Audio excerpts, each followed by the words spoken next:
Alright, so next we've got some sweet corn fritters, or we're going to do it for tomato and avocado salsa. These are quite a good one if you're gluten-free because we're making with chickpea flour rather than using wheat flour. So I've got here in my bowl 1 cup of chickpea flour, 1 teaspoon of baking powder, and I've sieved that already. It's quite important to sieve chickpea flour because often you get a lot of the husk that hasn't broken down completely. So we're going to start off just by making the batter first, and just so we can let that sit a little. So just slowly add your water. Whenever you're making a batter, always start with quite a thick consistency, and that way you're able to knock the lumps out first and then you can thin it down as you need. Though we're going to be sauteing the vegetables first and then adding them in, so when you put the veggies in, they're also going to water the mixture down quite a lot already. So we just want to start with quite a thick paste.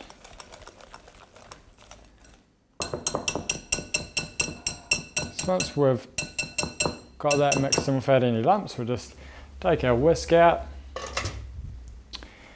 and we'll add some lemon zest.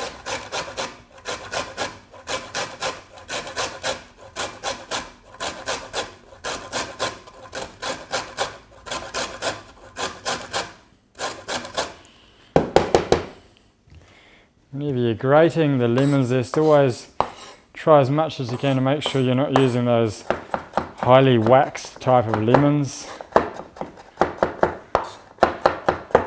If they're quite waxed, it tends to seal in any nasties that would have been in there, particularly if you're not using organic.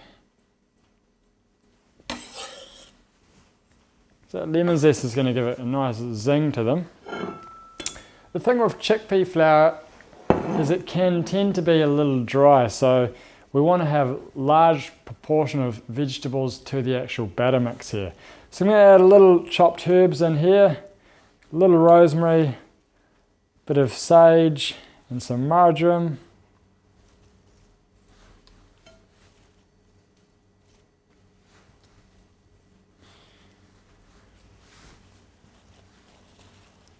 Cover those back up.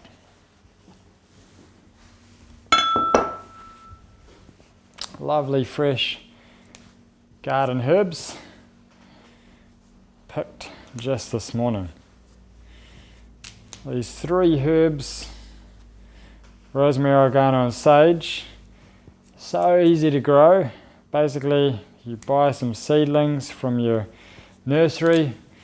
Either you can pop them out in a garden somewhere with medium sun, medium shade, a little bit of water, and you'll find they'll grow no problem. And if you don't have the garden space, you can always put them in a pot on the windowsill somewhere in the kitchen or somewhere in the house. And your fresh herbs just giving so much to your food, so much flavour. Just chop these up. You have to watch when you're using rosemary that you do actually want to chop it reasonably fine. Rosemary is an extremely strong herb. And you get big pieces of that in your mouth. It kind of takes over the flavour of everything else that you're eating at the time.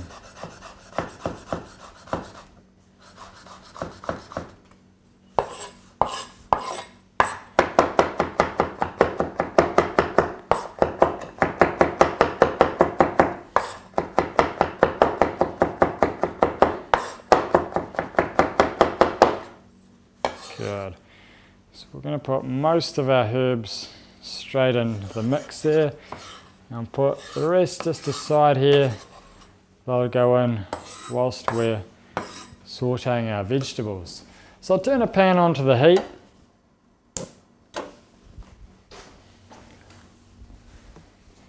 Give it a touch of oil.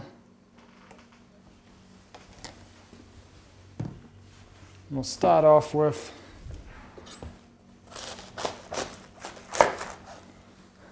a little piece of cabbage. Just making sure you're removing any pieces that are no good.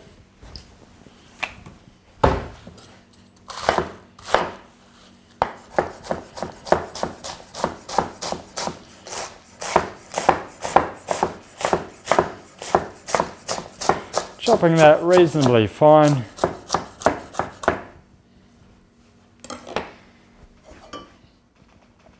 Interesting thing about this is I'm not a huge fan of cabbage. In fact, I don't use it very often at all.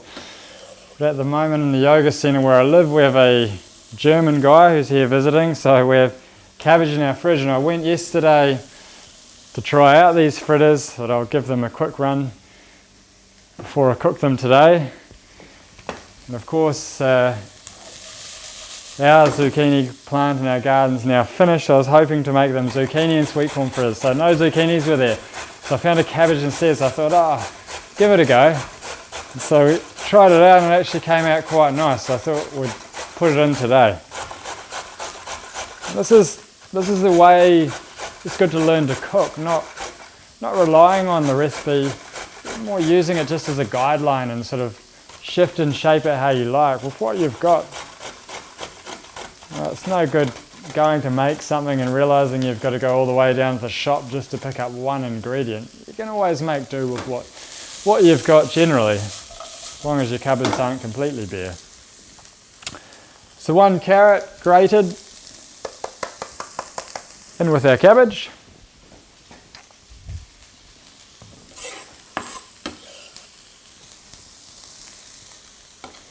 These sort of things, you can always experiment with different vegetables.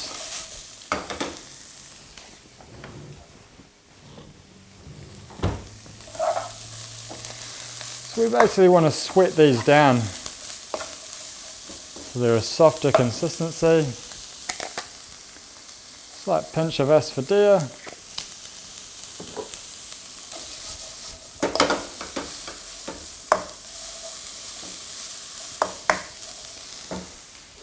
And as well, I do have a zucchini today, so now I've got cabbage and zucchini. Never been tried before.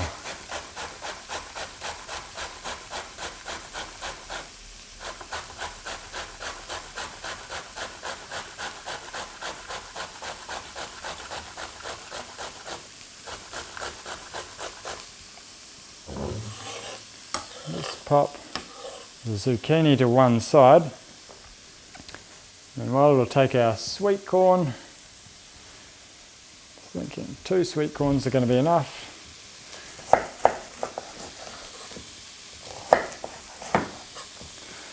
Just slicing the corn off the cob.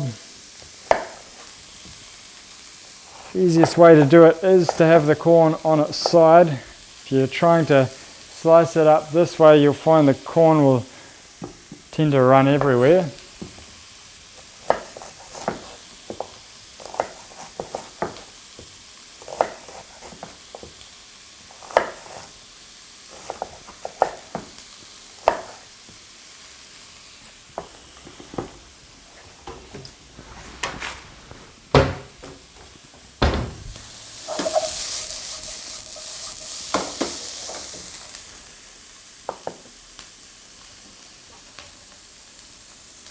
We'll pop the corn in.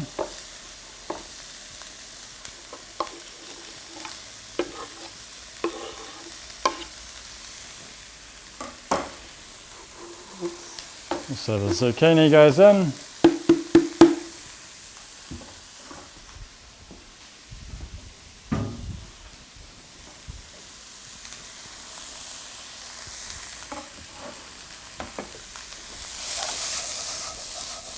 A bit of a stir and a shake.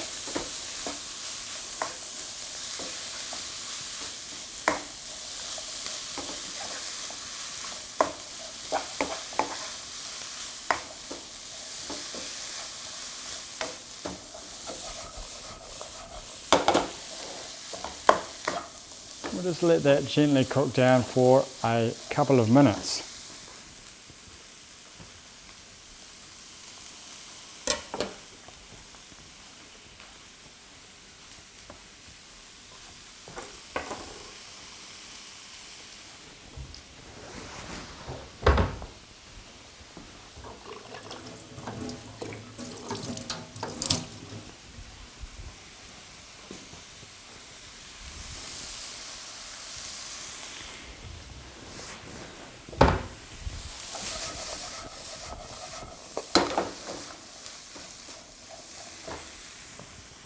In the meantime, we'll start off on our salsa.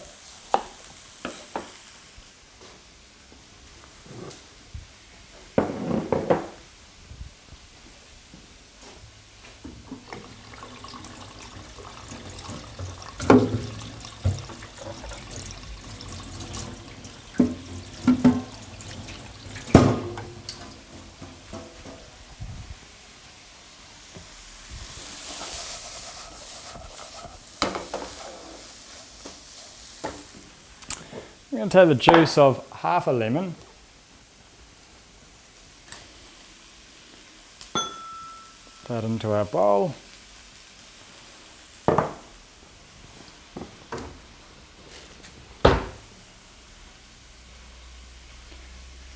Three tomatoes.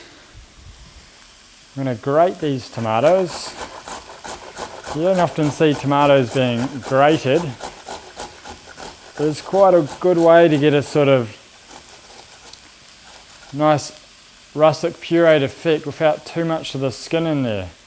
Skin will naturally come off. Often tomato skins, a lot of people find extremely hard to digest.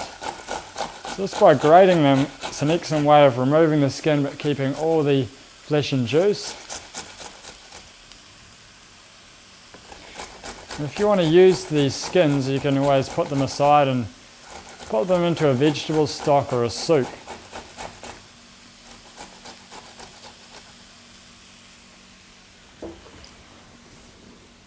So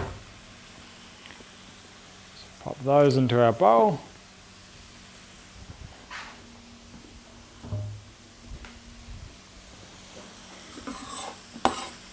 Scoop all these up here. As you can see, you get a bit of the juice there, so try to really scoop as much of it up as you can.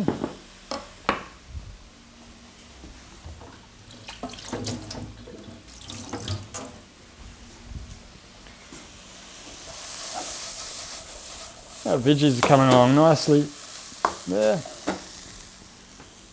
Give those a quick season.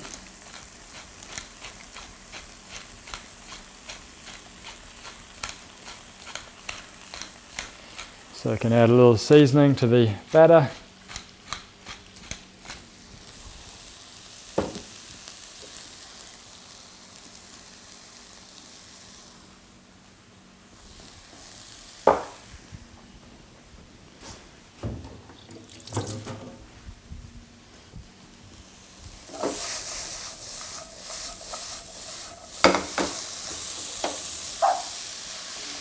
And these are good to go.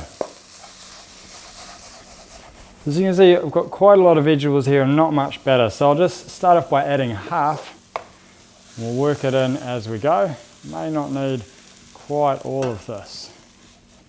We'll start with this much and see how we go.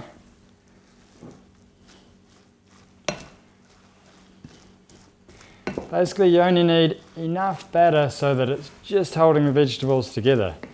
Otherwise, the more battery it is, the more chance it's going to be a little dry.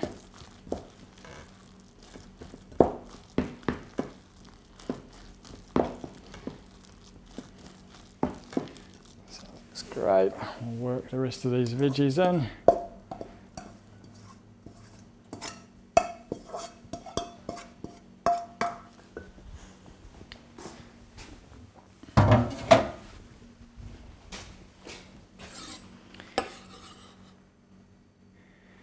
I'm just going to add a touch more of these herbs.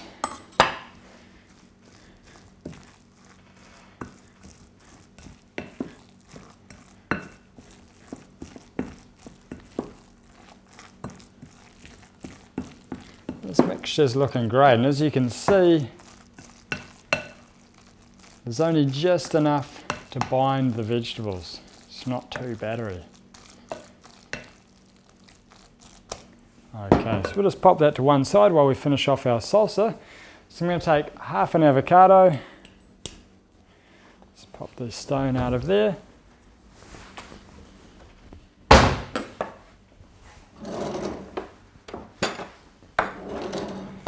I'm going to dice the avocado, so I'm just going to try to scoop this out, keeping it in a whole piece.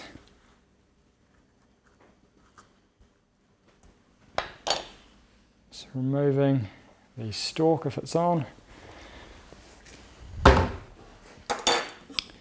We'll slice that long ways into about 3 pieces. And just running the knife along the top.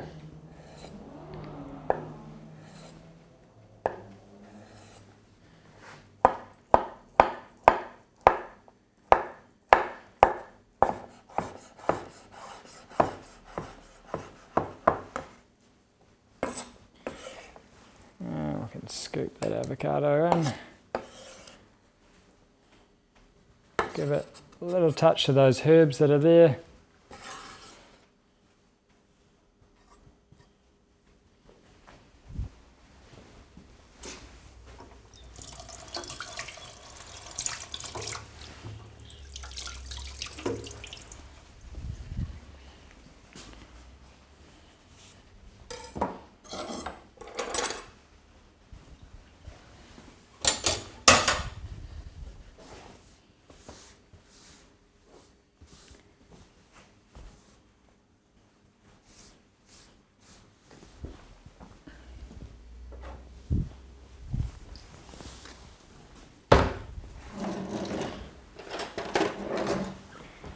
Okay, so just give that a gentle mix.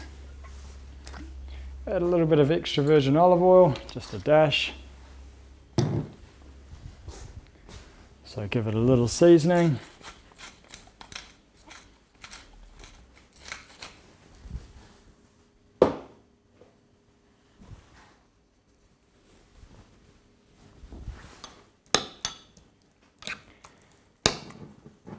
And that's good to go. As you can see, we've got an unusual texture with the tomato there. That's why I like this one. It's a little different. It looks like a tomato sauce in a way, like it's been cooked, but you've got that beautiful, fresh tomato taste in there. So we'll pop that to one side.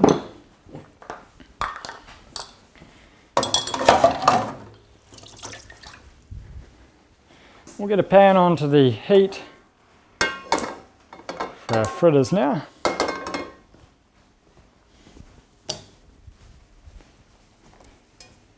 There's a little rice bran oil.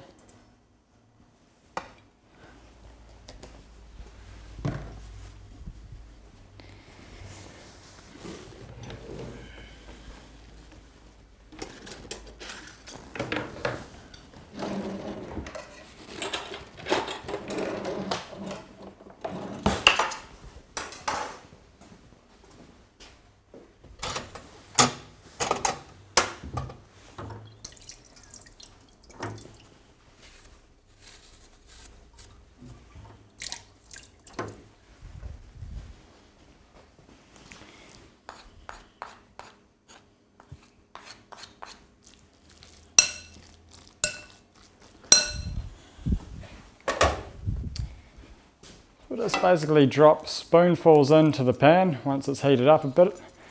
We'll want to go for about a medium to high heat. Not too high though. If you are making a large quantity of these, you can just seal them off in the pan and then place them on a tray in the oven. But otherwise they should be okay to do completely in the pan. Just give that one last stir there. And then just drop some spoons in.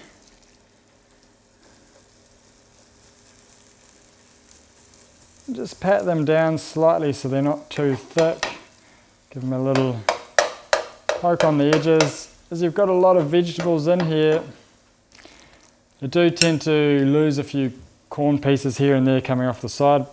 The more you can just pat them gently down, the more they'll hold together.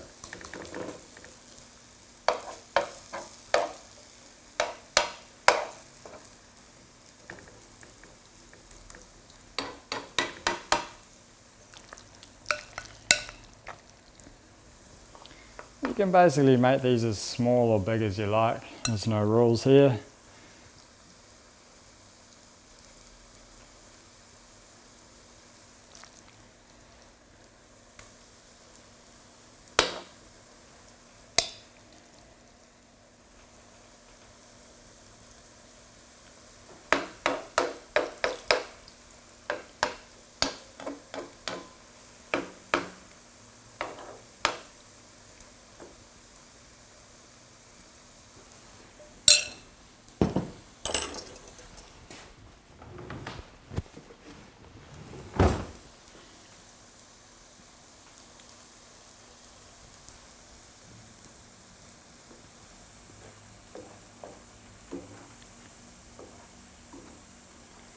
I tend to just prod them, trying to turn them gently around, because often you'll get the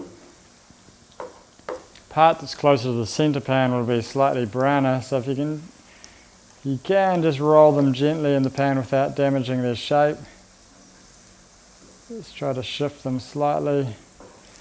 That way it also makes sure that they're loose and not sticking.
A nice sort of thing for a light lunch or even a brunch, they're quite good for.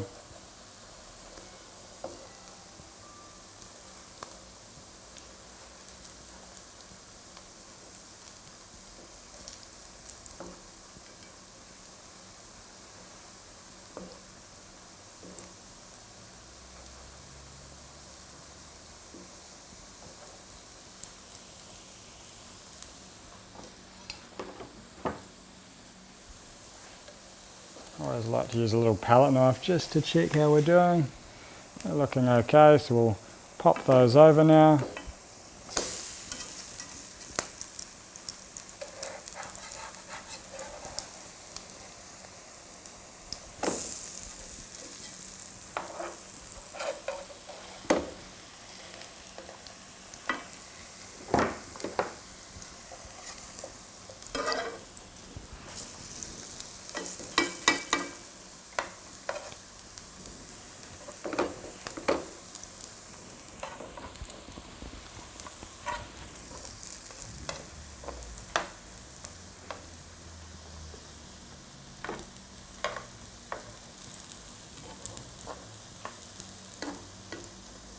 Any parts that come apart slightly, just prod them back together. So at the same time we can get a plate ready.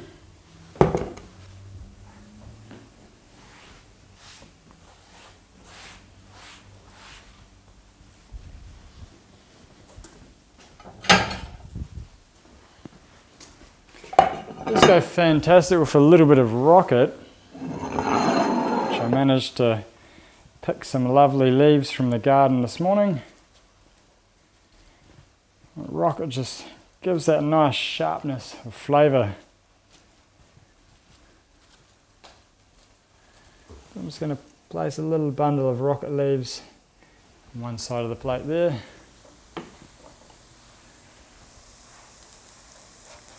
So our last one's ready.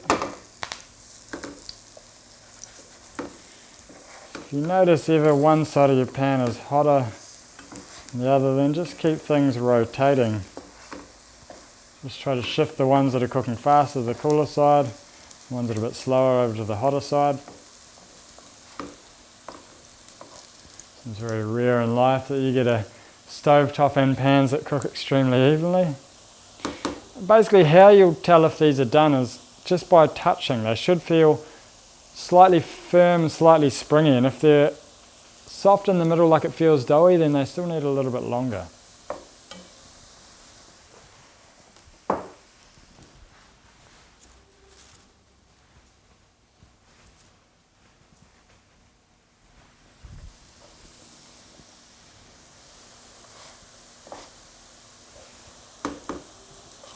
The first two look like they're almost done. Another minute or so.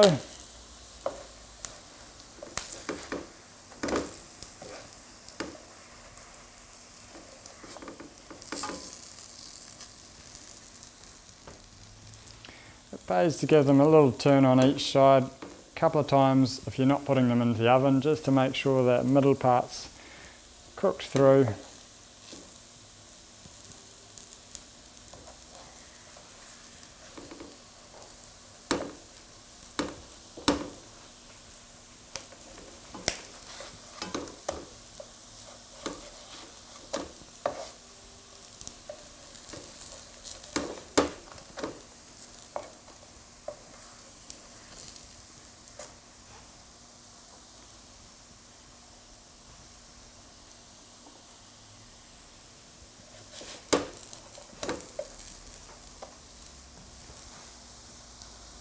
I think our first two are cooked here.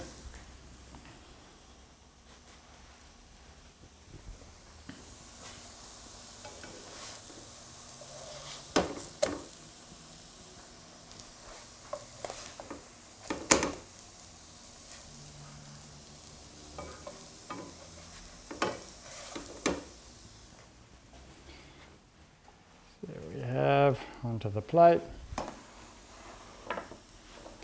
These two to finish off for a moment on a lower heat.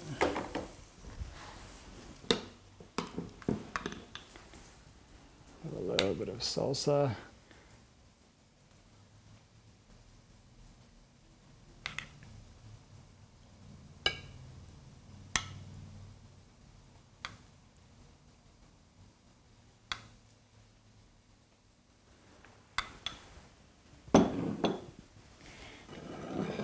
There you have your spinach and vegetable fritters, a little bit of rocket and that nice fresh tomato and avocado salsa. Enjoy that one, great for a breakfast or that brunch meal.